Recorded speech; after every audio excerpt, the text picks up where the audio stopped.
Muy buenas tardes, estimados estudiantes. Bienvenidos a esta segunda entrega de nuestro módulo de Derecho Administrativo. Recordar que estamos en nuestra unidad 1, ¿cuál es la conceptualización del derecho administrativo y el funcionamiento de la administración pública?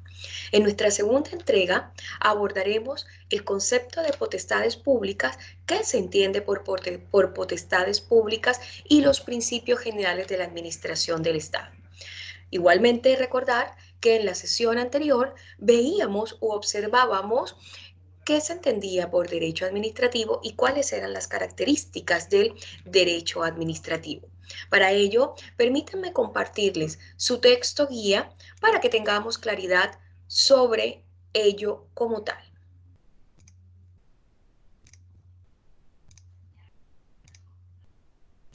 Vamos a proceder al compartimento.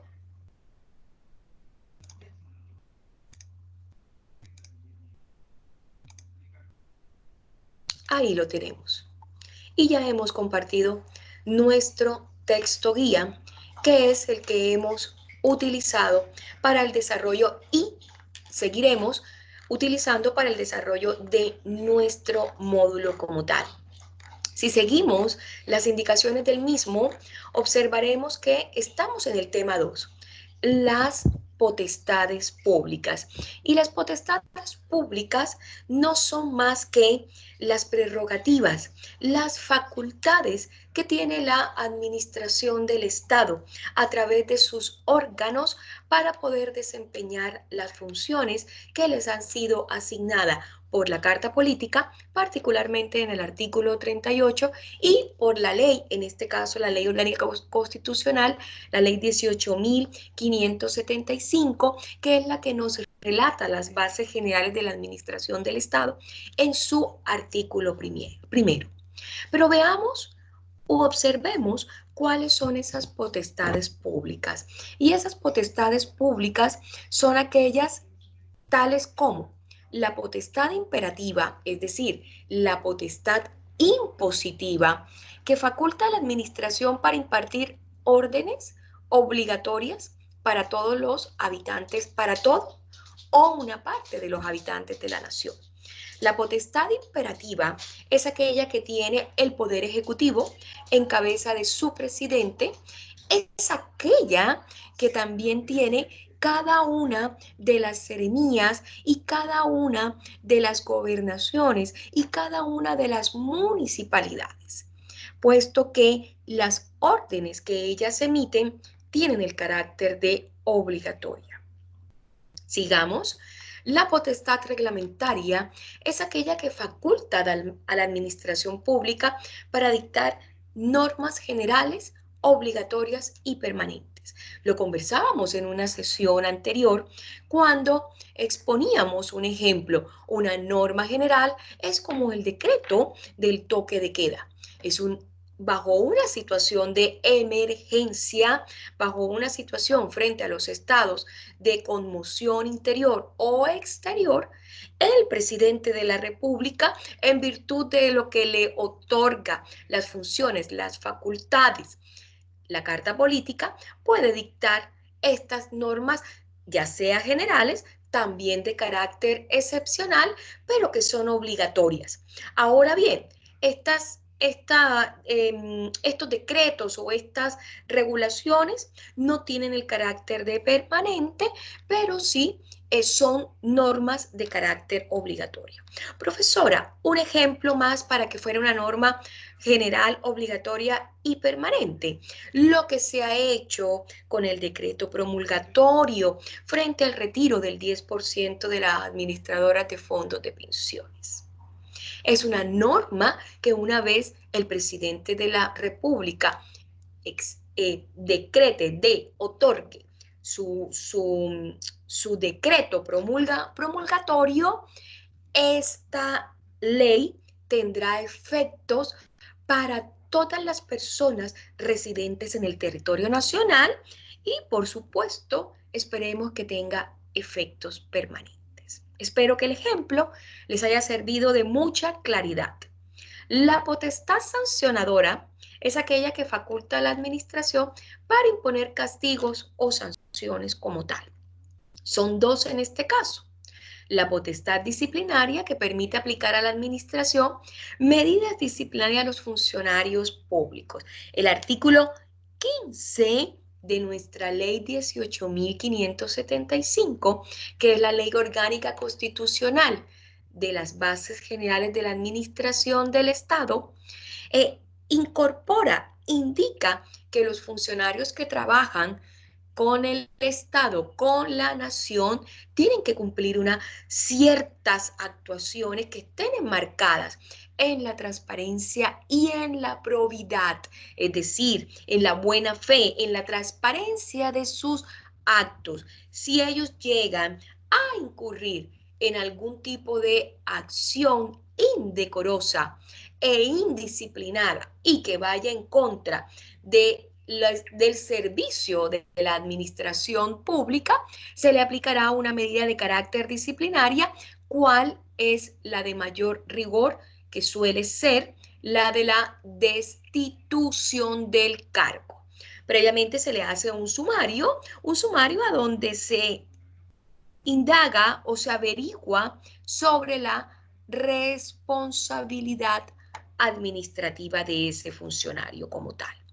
Entonces, tenemos esa potestad sancionadora que se divide en potestad disciplinaria y en potestad sancionadora correctiva, a donde ya la administración materializa esas sanciones, destituye a este funcionario y por supuesto le aplica no solamente la sanción de tipo administrativa, sino también en muchas ocasiones también hay sanciones de tipo penal o de naturaleza penal.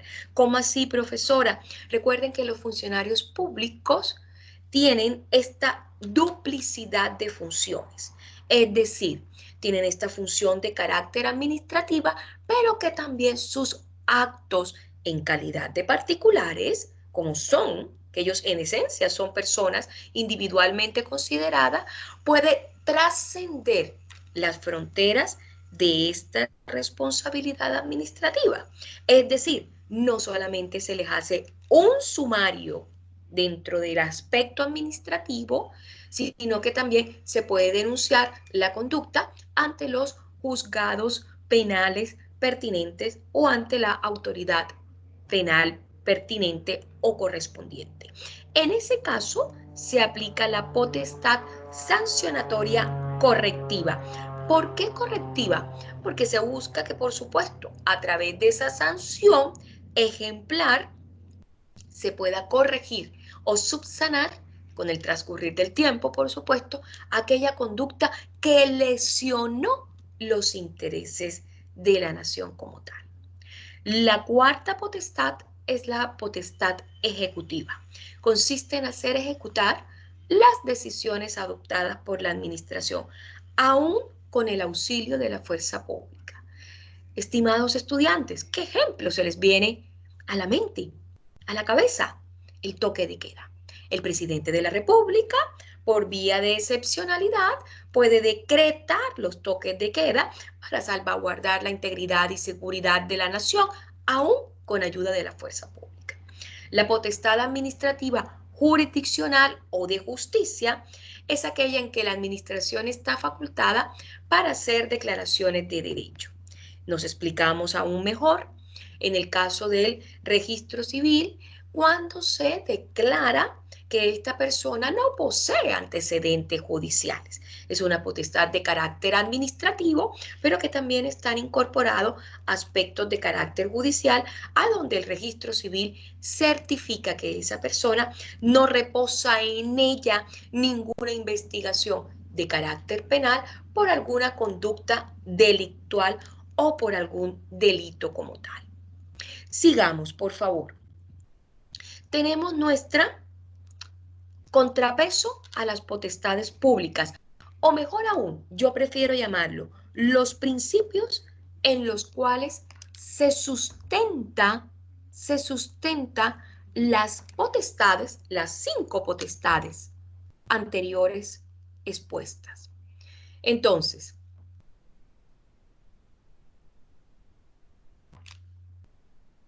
permítanme un segundo.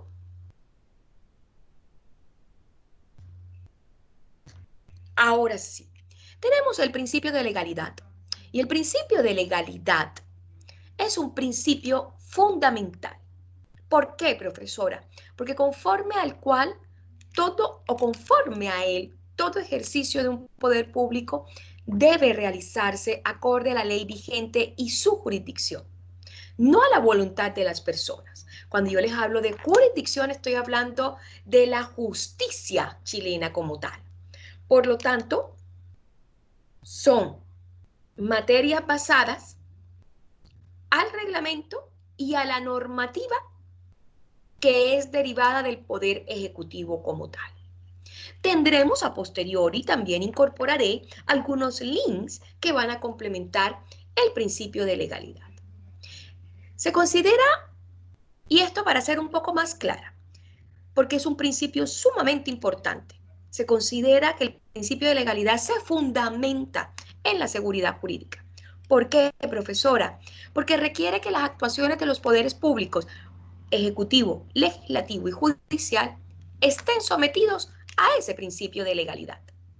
El principio se considera como la regla de oro del derecho público y es una condición necesaria, jóvenes, para afirmar que un Estado es un Estado de derecho, pues en él el poder tiene su fundamento y su aplicabilidad ¿en qué? En las normas jurídicas. Esa íntima conexión que tiene el principio de legalidad con la norma jurídica, con la ley, y que por supuesto va a ser el Poder Ejecutivo principalmente quien haga uso de él. En el principio de legalidad también se da el reflejo de lo que conocemos hoy como separación de poderes, es decir, función legislativa, función judicial y función ejecutiva. Cada uno tiene sus respectivas funciones como tal, establecidas. El principio de control de la administración es aquel, o podemos decir que son las reglas generales, sí, a cumplir en el proceso de analizar si las acciones que se están llevando a cabo por parte del Estado son adecuadas, son correctas, con base en ese principio de legalidad, y son las medidas adecuadas y correctas para llevar a esa planificación, ejecución, proyecciones que tiene el Estado como tal. Los principios del control administrativo siempre se ha dicho que si esta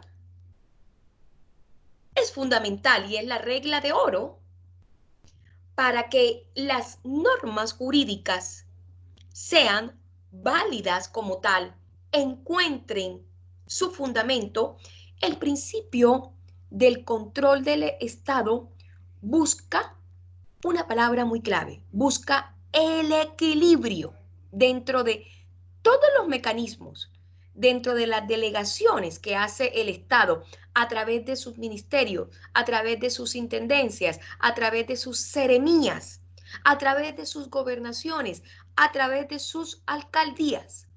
Transfiere una responsabilidad, pero es una responsabilidad delegada, que se delega desde la cabeza del Poder Ejecutivo del presidente de la República a estas unidades o instancias que yo les estoy explicando. Repitamos, el Poder Ejecutivo delega esa función de control, de supervisión. Ese es el principio del control del Estado. ¿A través de qué? De sus ministerios, sus intendencias, sus seremías, sus gobernaciones y sus alcaldías, para que los objetivos estatales y de satisfacción de necesidades públicas sean debidamente satisfechas. Veamos el otro principio.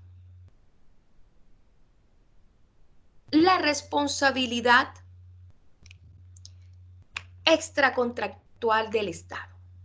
Y la responsabilidad extracontractual del Estado no es más que la obligación que tiene el Estado de resarcir los daños que él mismo produce. ¿A través de qué? De sus diferentes entidades u órganos. Básicamente, en esta responsabilidad se concentra la reparación del daño.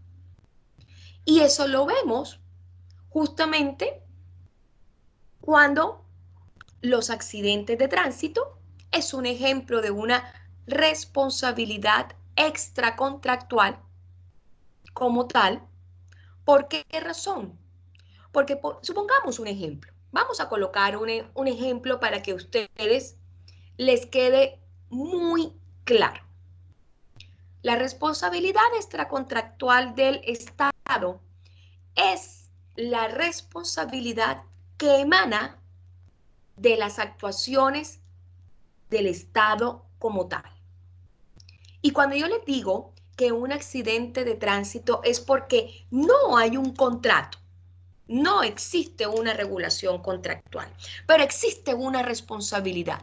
Profesora, aún mejor, resulta que ustedes van conduciendo su auto en una vía estatal, en la ruta 5, y resulta que su auto cae en un hueco, un pozo, y ustedes tienen el accidente de tránsito. Es deber del Estado, cumplimiento del Estado, la reparación óptima de su malla vial. Es una obligación estatal. Por ende, hablamos de responsabilidad extracontractual porque no tenemos un contrato de base, pero tenemos una obligación. Y una obligación que amerita ser subsanada o reparada por parte del Estado. ¿Por qué razón? Reitero, porque le corresponde al Estado la seguridad a través de su malla vial como tal. Entonces, la responsabilidad extracontractual del Estado se traduce básicamente en esa búsqueda de soluciones tendientes a otorgar a los ciudadanos una adecuada protección legal. Fíjense cómo se va entrelazando con el primer principio de legalidad. Una adecuada protección legal frente a los daños sufridos en su persona o propiedad derivados de la actividad jurídica y material del Estado como tal. Entonces, si en algún momento el Estado llegase a derribarles alguna muralla, afectarlos en su propiedad, deberá responder por ello. Y en ese momento se categoriza la responsabilidad extracontractual. Reitero, se llama extracontractual porque no hay un contrato, es fuera de ese contrato, pero no por ello, estimados, tenemos la posibilidad de que el Estado responda en repararnos ese daño producido. Y el reconocimiento de los derechos individuales básicamente es una potestad que va relacionada con esa potestad de carácter imperativa. ¿Por qué, profesora? Porque el Estado de Derecho chileno es un Estado garante que propende y que impulsa el reconocimiento de los derechos individuales, el reconocimiento de los derechos fundamentales como tal.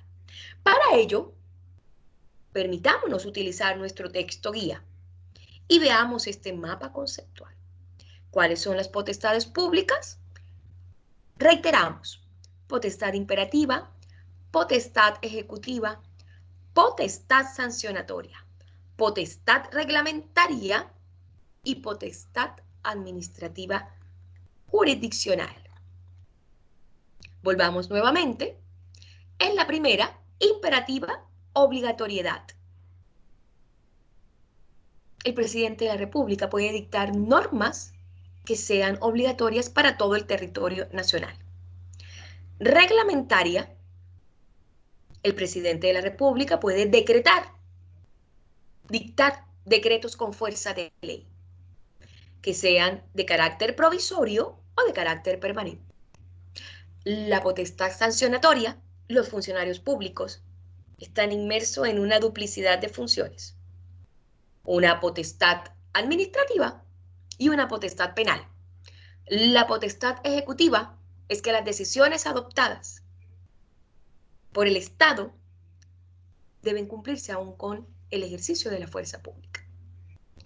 Y la potestad administrativa jurisdiccional es aquella que nos permite la declaratoria de derechos. Un ejemplo de ello, cuando el registro civil emite los antecedentes con fines judiciales. Para mayor profundización, ubicándonos con nuestro texto guía, te invitamos a seguir el siguiente enlace como tal. Permitamos hacerlo de una vez para que ustedes también puedan ubicarse en el contexto adecuado. Es muy importante, jóvenes, la lectura de este artículo. Las potestades y privilegios de la administración pública en el régimen administrativo chileno. Escrito por el profesor Juan Carlos Ferrada Borges, perteneciente a la Universidad Austral de Chile. Teniendo esa claridad, sigamos con nuestro segundo acápite o nuestro segundo aspecto a tratar. Ya veíamos que era el derecho administrativo, entonces vamos a ver las fuentes que estaban inmersas en el derecho administrativo. Sin embargo, es imperativo hacer un repaso de ello para mayor claridad. ¿Qué es el derecho administrativo? Es aquel que regula las relaciones entre el Estado y los particulares. ¿Cuáles son las características? Que es un derecho especial o es un derecho que se deriva del derecho público, es un derecho formal, es un derecho ejecutivo, porque es la administración del Estado en cabeza del poder ejecutivo quien lo ejerce. Es un derecho jurisprudencial, porque a través de la jurisprudencia, que son las decisiones que se derivan de los jueces, que son dictadas por los juzgados, por las cortes, apelaciones y Corte Suprema de Justicia, genera lo que se llama hoy por hoy fuentes jurisprudenciales. Es un derecho que ya tiene mucha avanzada. Es un derecho que nace desde el año de 1776 con la Revolución Francesa y la exposición de la Declaración de los Derechos del Hombre. Las fuentes del derecho administrativo, ¿de dónde se origina? Tenemos las fuentes positivas, que son la Constitución, los tratados internacionales, es decir, los acuerdos que suscriben cada uno de los estados. La ley. En la próxima sesión hablaremos de este punto en particular para su clarificación. Cuando hablamos de leyes interpretativas, cuando hablamos de leyes orgánicas constitucionales y cuando hablamos de leyes de quórum calificado. Cuando hablamos de reglamentos administrativos, cuando hablamos de decretos supremos, cuando hablamos de ordenanzas y cuando hablamos de instrucciones. Eso lo dejaremos para nuestra sesión de mañana, para que complemente el conocimiento del derecho administrativo. Tenemos fuentes principales o positivas como son la Constitución y los tratados internacionales. Y tenemos fuentes racionales o auxiliares como son la costumbre, la jurisprudencia y la doctrina. Para ello, nuestro mapa mental, que les va a servir a ustedes de guía para complementar lo antes expuesto. Nuevamente, vayamos a este contenido importantísimo. Excelente artículo. un año de redefiniciones para el derecho administrativo chileno. Estamos próximos a una transformación constitucional, por ende se nos hace fundamental también una reforma en el sistema de la administración del Estado. Sigamos. Los principios que estamos contenidos o que son importantes para la administración del Estado. Tenemos el principio de subsidiariedad, el principio de legalidad, que ya lo veíamos, el principio de responsabilidad, el principio de la revisión de los actos administrativos, principio de la probidad, principio de la publicidad, principio del control de la administración, que ya también lo estudiábamos, principio de la eficacia y eficiencia, principio de la coordinación, principio de la impulsión y principio de la apoliticidad. Veamos cada uno de ellos, por favor. El principio de la subsidiariedad es un principio complementario que emana, por supuesto, de la Ley 18.575. En su artículo 3 y en su artículo 6, a donde el Estado reconoce y ampara los grupos intermedios, a través de los cuales se estructura y organiza la sociedad y le garantiza la adecuada autonomía para cumplir sus fines específicos. Un ejemplo de ello, profesora, el Estado debe aliarse con los sectores privados para que pueda cumplir con esos fines específicos. El principio de legalidad, ya lo veíamos, la regla de oro del derecho público. Todas las actuaciones, tanto de órganos y funcionarios, deben estar incorporadas, adecuadas a la Constitución y a la ley. O mejor aún, como nos dice nuestro texto guía, al ordenamiento jurídico vigente. Artículos 6 y 7 de nuestra Carta Política. El principio de la responsabilidad de la administración. Artículo 38 de la Carta Política, inciso 2, artículo 4 y 42 de la Ley Orgánica Constitucional de las Bases Generales de la Administración y el artículo 114 de la ley que complementa la Ley 18.575, ¿cuál es? La Ley 18.834.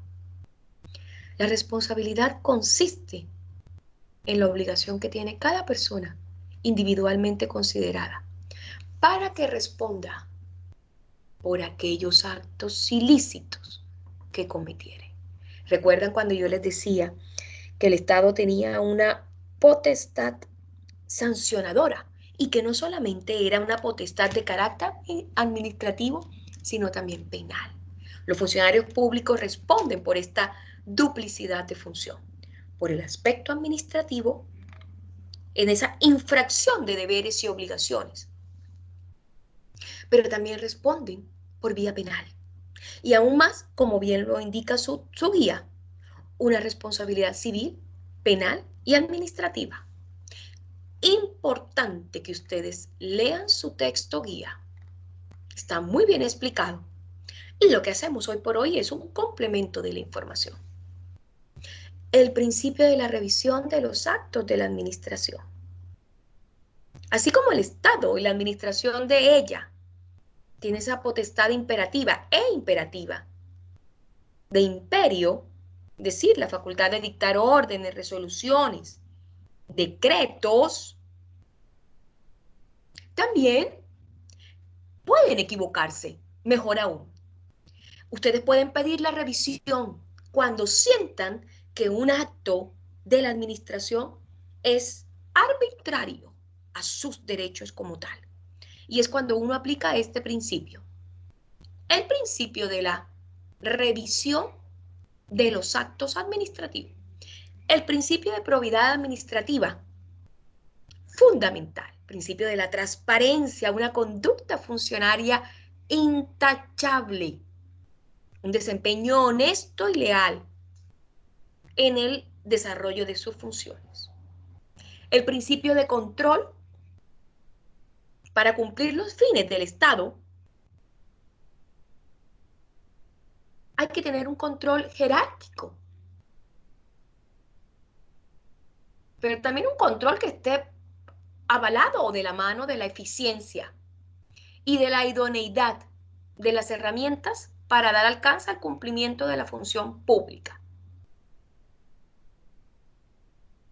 Un control de supervisión sobre esos órganos. Ya también exponíamos el ejemplo. Principio de eficiencia y eficacia. La eficiencia es un concepto de la administración que se localiza en el uso de medios o recursos disponibles para mayor rendimiento a mayor costo.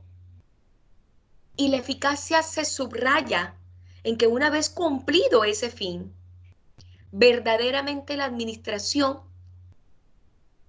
cumpla ese objetivo común, cumpla ese fin común. Principio de coordinación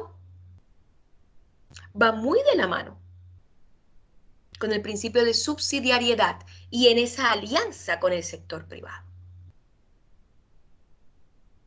El principio de coordinación, si observamos nuestro artículo 3 de la Carta Política, nos dice que el Estado es único, pero que también debe estar coordinado con todos los entes u organismos para salvaguardar la seguridad pública y la integridad de sus ciudadanos. El principio de oficialidad y simplificación. Lo complementamos hoy por hoy con la Ley de Tramitación Electrónica, la Ley 20.886, que se supone que nos agiliza los trámites en el plano judicial. Pero también quiere decir que los procedimientos administrativos deben ser ágiles y expeditos, sin tantas formalidades que dilaten el cumplimiento de los derechos fundamentales. El principio de la apoliticidad. El personal de la administración del Estado estará impedido de realizar cualquier actividad política dentro de la administración. De hecho, se considera un acto de deslealtad, porque la administración del Estado debe ser neutral y de usar su autoridad o cargo en fines ajenos a sus funciones. Y esto es lo que conocemos como abuso de poder o exceso de poder. Veamos nuestro mapa conceptual y por supuesto nos remitimos al sitio de interés por el profesor Alberto Ramón Leal, que les va a ser de mucha utilidad. Departamento de Derecho Público. Regresemos. Con ello, estimados jóvenes, terminamos nuestros contenidos. Mañana tendremos una nueva cápsula tutorial en la cual profundizaremos sobre esta retroalimentación de cuáles son las fuentes positivas o principales y las fuentes racionales o auxiliares del derecho administrativo. Y entraremos con nuestro siguiente contenido: inhabilidades e incompatibilidades dentro del concepto de la administración del Estado. Tengan presente que siempre haremos un recordatorio de cada uno de nuestros temas. Por favor, espero la observancia de esta cápsula y por supuesto, no sin antes terminarla, permítanme dejar de compartir la pantalla. Aquí estamos nuevamente. Bienvenidos a esta sesión. Permítanme compartir un segundo, por favor.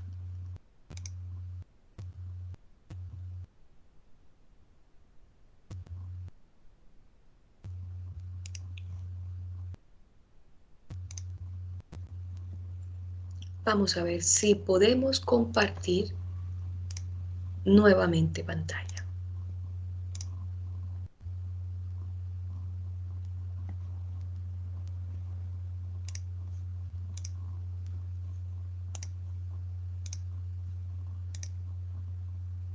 Ya. Vamos a compartir la pantalla de nuestra semana número 2 que va desde el 28 de julio al 4 de agosto. Ya hemos pasado nuestra semana número 1, la cual nos exigía una actividad práctica. Y una actividad práctica, ¿cuál era? Que ustedes desarrollaran, elaboraran una solicitud de petición de información a las 3 entidades públicas: Consejo Nacional para la Transparencia, Instituto Nacional de Derechos Humanos y Consejo para la Educación. La una debía ver sobre la transparencia pública, que estaba explicado en las cápsulas de base que también esta docente les ha proporcionado. La segunda era sobre una petición en materia de derechos humanos. Y la tercera era sobre un tema en materia de educación. La solicitud de petición de la información deben elaborarla ustedes a costa o producto de su invención y creatividad. Lo que les suministró a esta docente es una guía en la cual ustedes puedan seguirse por ese modelo para realizar su ejercicio. Por favor, aquellos que no lo pudieron hacer, consulten, indaguen a esta docente para que los pueda apoyar. Nuestra segunda semana va desde el 28 de julio al 4 de agosto. Y si ustedes visualizan en pantalla, seguimos con el mismo aprendizaje esperado. Esta aplicación de nuestra ley 18.575 en complemento con la ley 18.834. Pero tenemos una actividad y la actividad está dirigida a un foro debate normativo. Empleos en el sistema público. Y por supuesto, vamos a hacer clic para que ustedes también puedan visualizar la realización del foro como tal.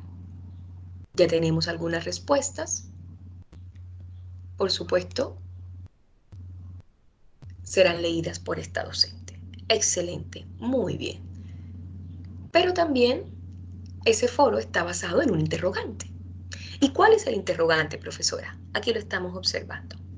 ¿Deberían eliminarse los empleos a contrata del sistema público chileno? Argumente su respuesta. Entonces, aquí nos indica, arma un primer aporte, responde los aportes de 2 compañeros.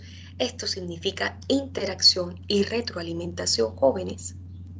Y por supuesto, sigan participando activamente de estos foros. Tenemos aquí la pauta de evaluación. Observémosla, por favor.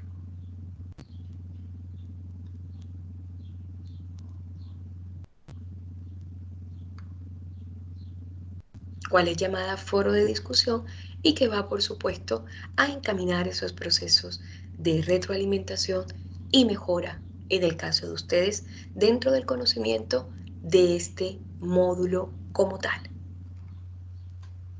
Para ello, permítanme y que ustedes tengan una argumentación mucho más sólida, más fuerte y sustentable, compartirles un vídeo. Vamos a dejar de compartir aquí, compartirles un vídeo que les va a guiar en el desarrollo de este foro debate normativo y a donde nos indagan sobre los empleos en el sistema público y si definitivamente deben eliminarse los empleos a contrata. Permítanme compartirles el vídeo para que también sea un complemento de la información.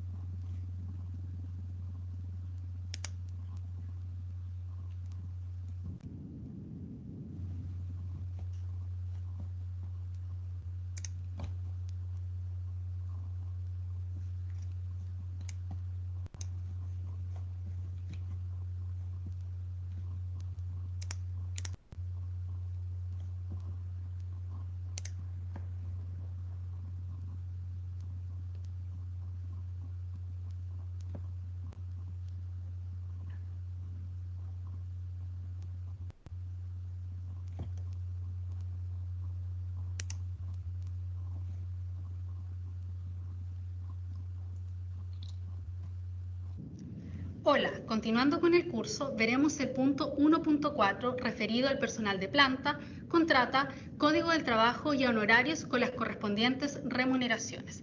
Lo que primero debemos señalar es que acá deberán informarse todas las personas contratadas por el servicio, independiente del marco normativo que los rija. La información deberá presentarse en planillas separadas, ya sea por código del trabajo, planta, contratas u honorarios. Además, en el ámbito municipal deberá separarse la información por educación, salud, cementerios y las restantes unidades municipales de ser el caso. En este punto, deberá desplegarse la información de los funcionarios, consistente en el nombre completo, el estamento al que pertenece, ya sea planta, contrata, código del trabajo u honorarios, el grado dentro de la escala de remuneraciones al que pertenece, la calificación profesional o formación, por ejemplo, abogado, ingeniero o en su defecto la experiencia, que puede ser chofer o manipulador de alimentos por señalar un ejemplo. Se debe indicar el cargo o función que tiene asignado dentro del servicio, la región en que presta las funciones. En el caso de organismos con competencia a nivel territorial, en el ámbito regional, provincial o comunal, no es necesario informar la región. Además, se deberá señalar la vigencia de la relación laboral con la fecha de inicio y término. En el caso que el contrato sea indefinido, deberá señalarse en la correspondiente columna.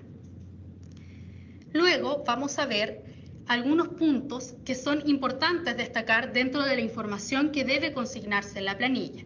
La primera de ellas es que la remuneración debe ser de acuerdo al grado que corresponde dentro de la escala de remuneraciones. Y aquí los analistas de fiscalización, al momento de fiscalizar, verifican que efectivamente un funcionario que tiene un grado asignado en la planilla de remuneraciones corresponda con el grado que tiene asignado en la escala de remuneraciones. Lo que se debe publicar es la remuneración bruta mensualizada, es decir, todas las contraprestaciones en dinero que tenga derecho a recibir el funcionario por las labores que realiza, incluyendo las asignaciones especiales. Si al funcionario no se le paga una remuneración mensual, es necesario realizar un promedio con la remuneración que se le pagará durante la contratación.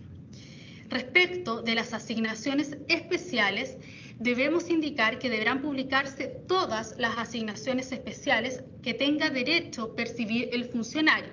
Esto es, las que recibe por las labores que realiza, pero que no necesariamente reciben todos los funcionarios dentro del servicio.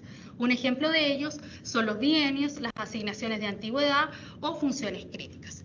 Esta información puede presentarse en las planillas a través de un código, pero es necesario que al final de la misma esos códigos sean desglosados, es decir, que se pueda establecer a qué código pertenece cada asignación.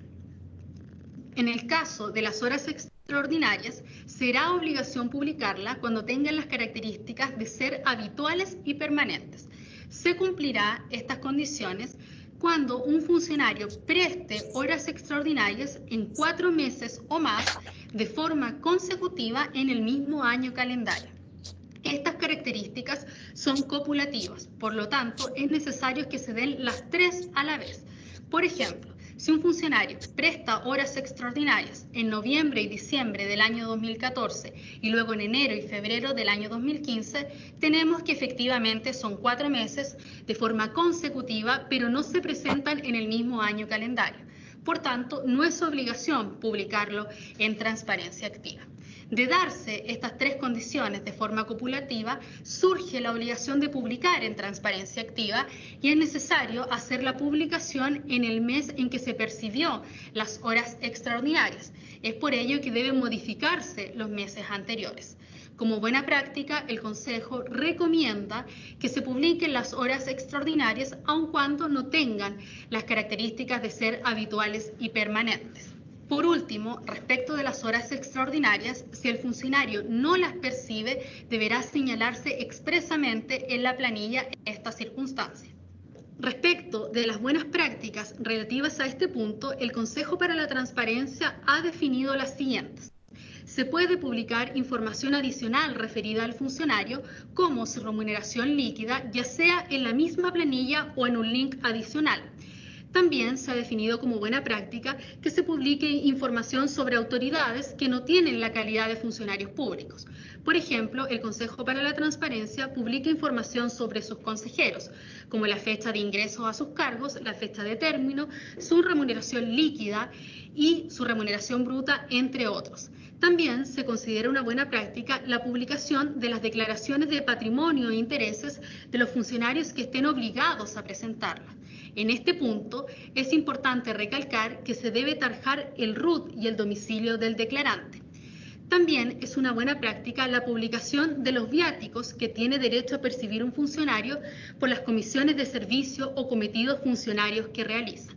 Para ver el cumplimiento de las buenas prácticas, los invito a revisar nuestra sección de transparencia activa en el punto 1.4 y verificar el cumplimiento de las mismas.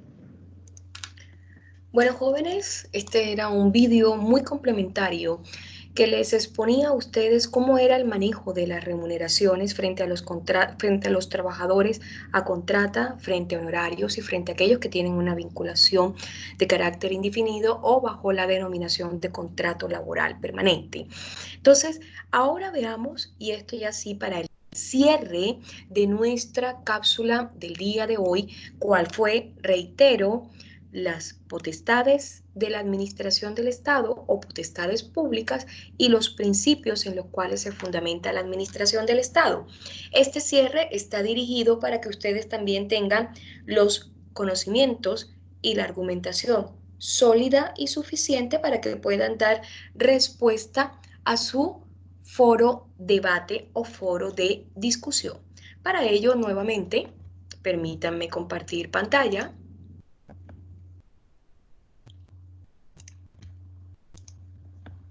Y vamos a proceder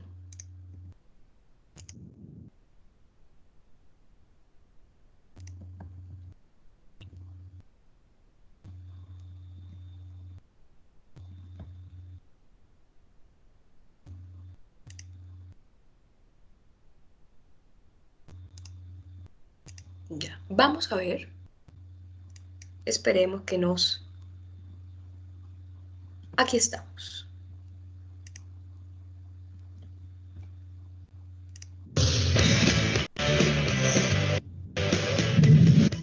Bien, se lo anticipábamos antes de ir a la pausa. Como cada martes estamos en el Bloque Ciudadanos en directo con la abogada María Inés Ibacache esta semana para conversar sobre diferencias entre el contrato de trabajo y el contrato honorario. Honorario, exacto. ¿Qué tal, María Inés? ¿Cómo estás? Hola, buenos días. Bienvenida. Cuéntanos, ¿cuáles son, en términos generales, las principales diferencias entre estos dos sistemas de contrato? Mira, el contrato honorario yo creo que la gente lo conoce mucho más como un contrato de trabajo disfrazado de otra cosa, sin imposiciones. Sí, claro. Que de hecho mucha gente habla, estoy trabajando pero sin contrato, Estoy y en realidad boleteando. estoy boleteando, Sí. exacto. Y también aparecen estos otros casos de falsificaciones ideológicas que hemos estado viendo en los casos que consisten muchas veces personas que trabajan con un contrato de trabajo y, por ejemplo, el bono de producción, porque excede ciertos montos y para no pagar tanto impuesto, emiten una boleta que es, en ese caso, también ideológicamente falsa. Es decir, actúan por dos leyes, una por la ley del Código del Trabajo y paralelamente actúan como si tuvieran un contrato a honorario. ¿Cuál es básicamente la diferencia entre uno y otro? El contrato de trabajo es un contrato entre un trabajador, que es una persona natural que se obliga a prestar servicios personales bajo dependencia y subordinación de un empleador que a su vez le paga como contraprestación una remuneración que además está regulada por ley, que mínimo debe ser una cierta cantidad que actualmente son como 220, 230 mil pesos. La diferencia con un contrato honorario es que el trabajador puede ser una persona natural o una persona jurídica. Por ejemplo, tú contratas a una persona para que arregle la piscina, que puede ser perfectamente una persona natural o una empresa que repara piscinas en la casa. Perfecto. Fijas una remuneración en ambos casos. Efectivamente, en los dos hay un pago que se llama honorario, en el caso del contrato civil, y remuneración o sueldo en el caso del contrato de trabajo. Pero en este otro contrato no hay un vínculo de dependencia y subordinación, es decir, básicamente, básicamente no recibe órdenes, tiene la facultad de decir que no, no hay horarios de trabajo y no hay también. Controles. No necesariamente es un factor distintivo, porque hay trabajadores que no trabajan con horario. Por ejemplo, el vendedor que vende en terreno, los procuradores trabajadores que andan en terreno y no están bajo una supervigilancia directa, superior inmediata, muchas veces no cumplen un horario, no registran ingreso y salida. Por lo tanto, lo más distintivo entre un contrato de trabajo y un contrato honorario es la dependencia y subordinación. Perfecto.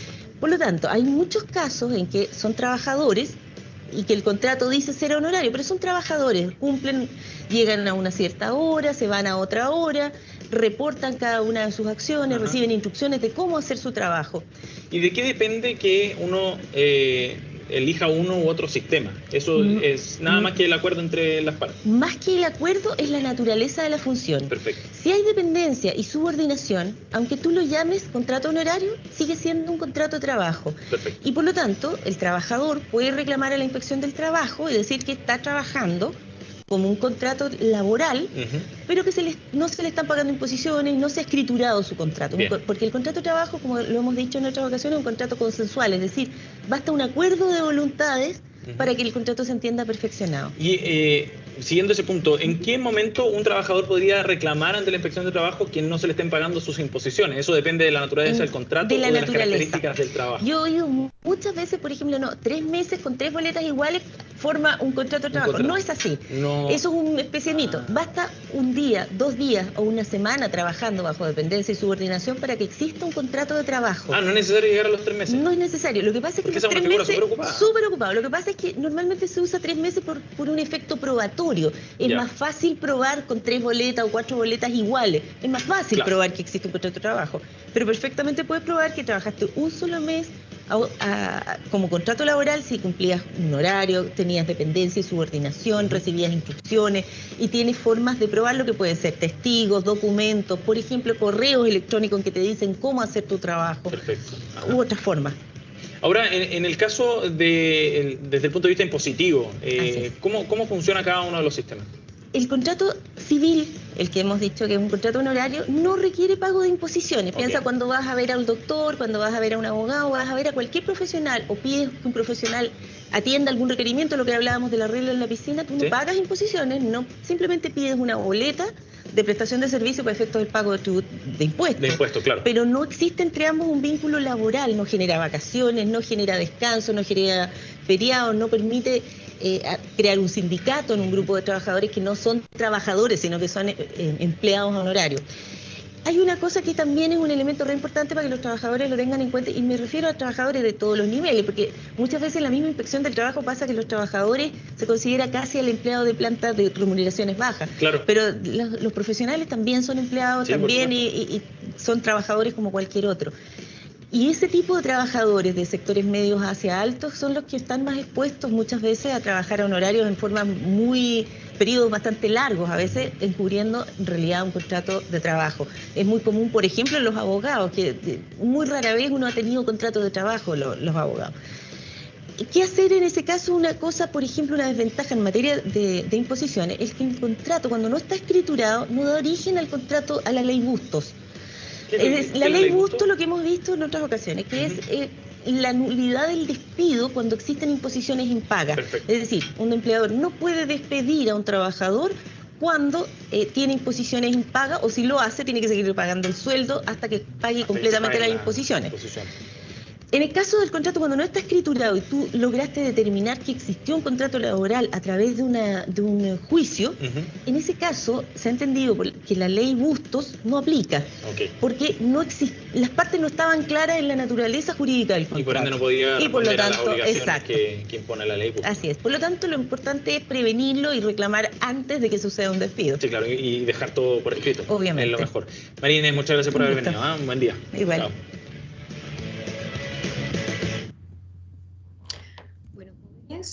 Vamos a suspender, por supuesto, el vídeo.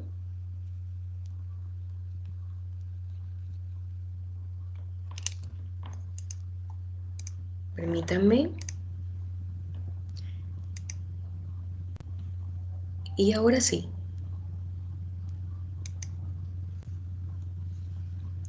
Voy a hacer las siguientes precisiones porque de todas maneras era muy importante. Esto les abre el espectro a ustedes en el hecho de diferenciar cuando estamos frente a un contrato de trabajo y cuando también estamos frente a una vinculación a contrata o trabajadores a contrata como tal. Permítame hacer una precisión académica, y es que se entiende por ley Bustos o la ley Bustos en caso de despido, y es claramente aquella ley tuvo una modificación en el artículo 162 del Código del Trabajo, y que consiste en que el despido de un trabajador no produce el efecto de poner término al contrato del trabajo si el empleador no le comunica por escrito el pago de sus cotizaciones previsionales. Esto para mayor claridad. Ahora bien, también permítanme fortalecerlos ya. Ahora sí, para nuestro cierre, en el estudio y en la observancia de la Ley 18.575 y la Ley 18.834, que es justamente esta última, el estatuto administrativo de los funcionarios a contrata. Los empleos a contrata durarán como máximo siempre un año, solo hasta 31 de diciembre de cada año, y los empleados que los sirvan expirarán en sus funciones en esa fecha. Se hace una renovación, y aquí está la crítica, aquí está el gran cuestionamiento por el solo ministerio de la ley, porque la ley lo avala como tal.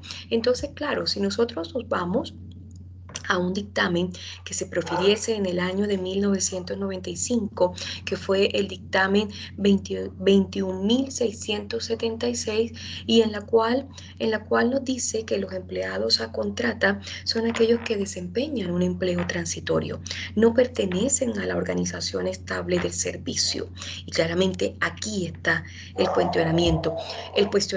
Los empleos a contrata son transitorios como tal, y reitero, duran como máximo cada año o un año, y claramente sirven simplemente como una función supletoria o complementaria. Con esto me despido. Espero que esta cápsula haya sido muy nutritiva, muy ilustrativa, muy académicamente fortalecida para los conceptos que ustedes están viendo en su módulo de Derecho Administrativo. Chao, chao.